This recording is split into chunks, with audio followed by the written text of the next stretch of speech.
Hopefully you guys enjoyed that kind of intro of showing you a little bit of the everyday chores that I have to do when raising this pastured poultry. And so apologies because I did miss 1 week. I missed week 4 of an update. Basically, it's been raining here for the past 5 days, so I have gotten absolutely nothing done during that time period, but I figured I would just hit it hard with week 5 and do a combined video for basically week 4 and week 5. And the idea around this video is fast, efficient moves, and basically just trying to show to you guys, this is a realistic setup for someone that has an everyday job that they have to go to.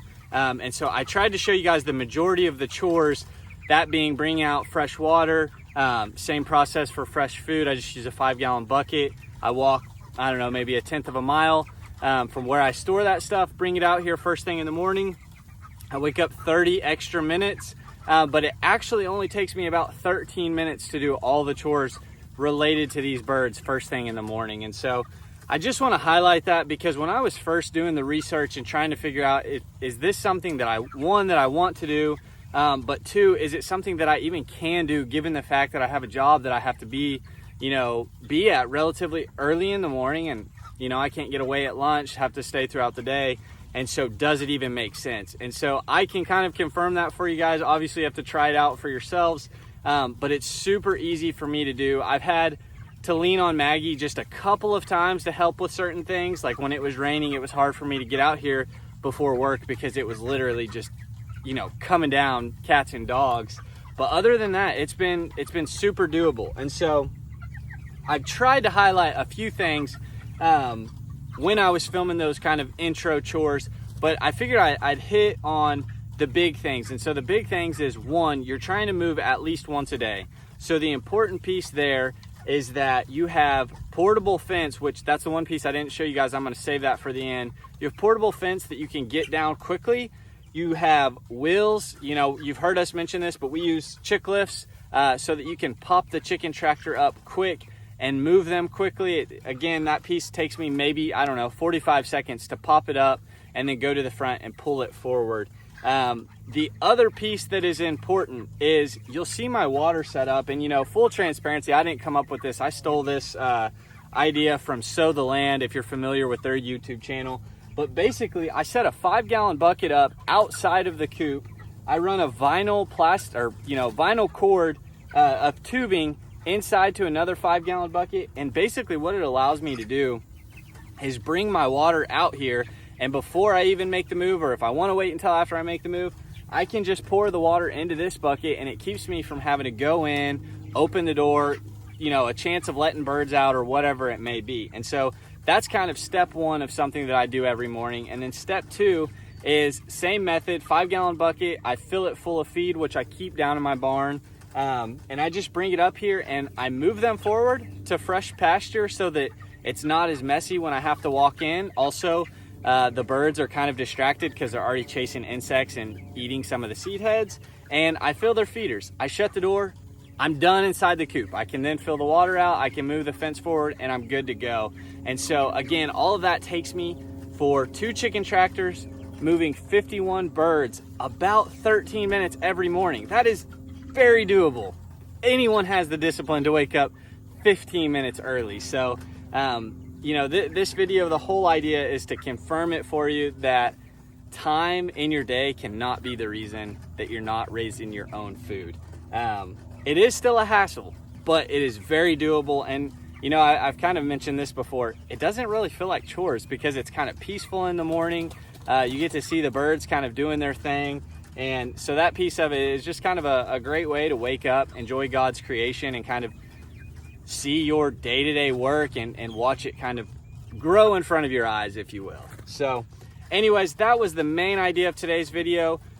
Before I wrap it up, I'm going to show you guys the birds just so that you can get an idea of how much they have grown, because man, week 4 and now we're towards the end of week 5, these birds have they for sure doubled in size, probably tripled the size since the last time you guys have seen them. And so let's pop to the front and I'll show you one of them up close and personal, and then we'll kind of wrap up with walking you guys through my fencing setup.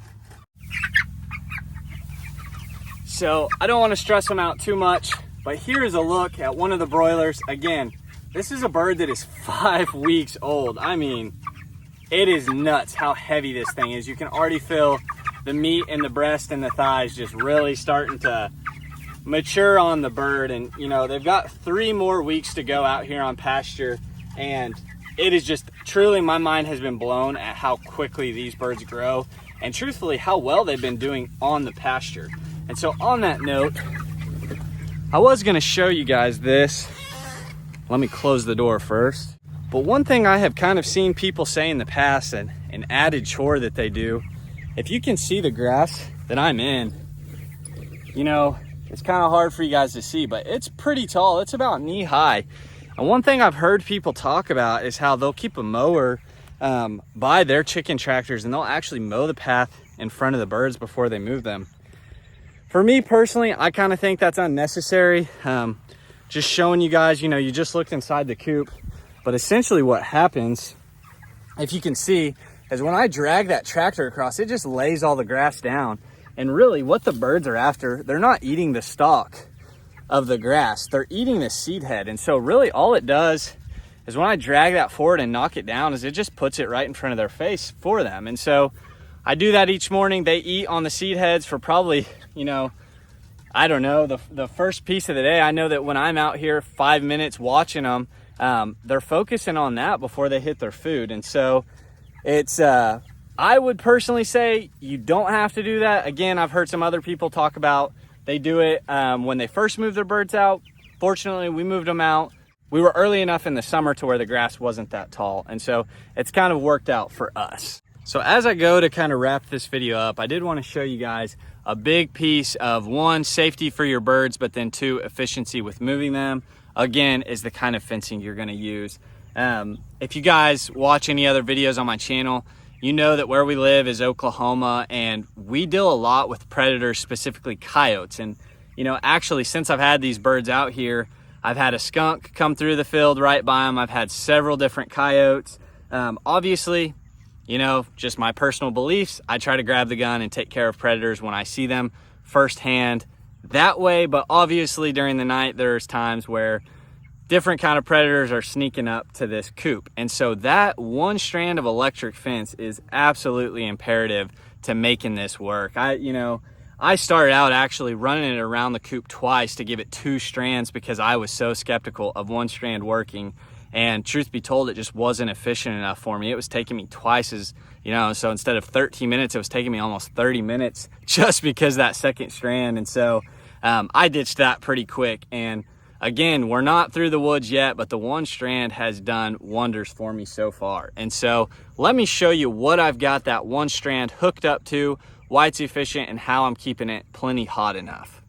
So what I've done is I've got this old black tub that I was using for some cat food previously, but it didn't have a use anymore. And so I brought this out to the field to keep my setup waterproof.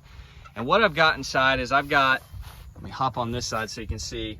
I've got a Speedrite 1000, and then I've got a big marine grade battery. And so the idea here is, 1, I got 2 of these batteries because they were having a deal at Atwood's where I bought them. And so it was a special discount if you bought 2 of them. Works out perfect for me because I can use this guy. I can keep it out here until it's almost dead, and my Speedrite 1000 will actually show me when the battery's getting low. But I also have an estimated time where I think that will last, that being a little over a month. This is my first time using it, so I'm just going off of what I've heard on the internet. And so by having it in this black tub, and I didn't show it, but I also keep a rubber mallet in there, basically for my grounding rod. And so right now, truthfully, the 1 piece where I think that I could get a lot faster is upgrading my grounding rod this was just free from my dad, and so it's pretty hard to say no to free. But basically I can just pull this black tub forward each morning, but the grounding rod, I've kind of got to wiggle, pull up, move forward, and then I've got to use my little mallet to bang it into the ground. And so I would like to eventually upgrade to a step in there, just to pick up, you know, probably take me from about 13 minutes down to 10 minutes. And over the span of 5 weeks of them being out on pasture, that starts to make up quite a bit of a difference there. So that's kind of what I have set up as far as my charger, my battery, and how I'm able to slide it forward each and every day, and then how I keep it watertight. As far as the actual fence post and strand that I use, I just use these real cheap. They cost me about $2 from Atwood's. They're white step-in plastic post. I will say this, I've already had one of the plastic pieces that you use to step it in break on me. Fortunately, it's rained so far this year, the soil's soft, so I can just push them in. But that might be something, again, you're probably trying to save money if you're doing a setup like this, but it might be worth a little extra money to get a little bit better step-in post. And then as far as what I'm using for wire, I'm just using a poly braid. And so I actually, again, I got all of this stuff from Atwood's, but when I bought the braid, I just bought a little bit extra. And the reason I bought extra, if I can find it, is because the package that I decided to go with came with this little black plastic spool. And so kind of the key piece there, I don't have to buy a separate spool. And then it's something that I can set on the ground rod, keep up off the ground so that my wire's not just sitting, touching a bunch of grass and grounding out on me. And again, I can keep this fence nice and hot and good to go. So that kind of shows you guys, hopefully, the full setup, gives you a little bit more insight on how I'm able to make fast, efficient moves. And again, how this is realistic for someone that has an everyday job, someone that's not just a stay-at-home homesteader, and you've actually got to go do things throughout the day. And so hopefully you guys have enjoyed this. One last thing before I log off of this video, I cannot say how surprised I have been with these broilers. So I think I mentioned this, but we actually got these from Meyer Hatchery up in Ohio. And for the past 5 days, we've had record low temperatures and amounts of rain for Oklahoma in the month of May. And these broilers have thrived. We did not lose a single one during that 4 or 5 day time period. And you know, these are birds that are genetically designed to live in chicken coops, pumped with medications and kept out of all weather situations. And so I think a piece of that speaks to just letting God's creation out in the open and breathe fresh air and eat fresh grass. But I think another piece of it really speaks to Meyer Hatchery and what they're doing up there with this breed. And so I'll speak for myself. We will definitely be using Meyer Hatchery again. We've actually got some turkeys on the way in a few weeks, and we decided to go through Meyer Hatchery again. But anyways, I thought that I would throw that out there because I know how important it is to find a good hatchery that you can trust with a good quality bird. And again, no affiliation with them. They just, in my opinion, have done a great job. And so I want to give them the shout out that I think they deserve. But anyways, that's going to wrap it up for today's video. Comment down below. Let me know if you guys are doing this right now or have done this in the past.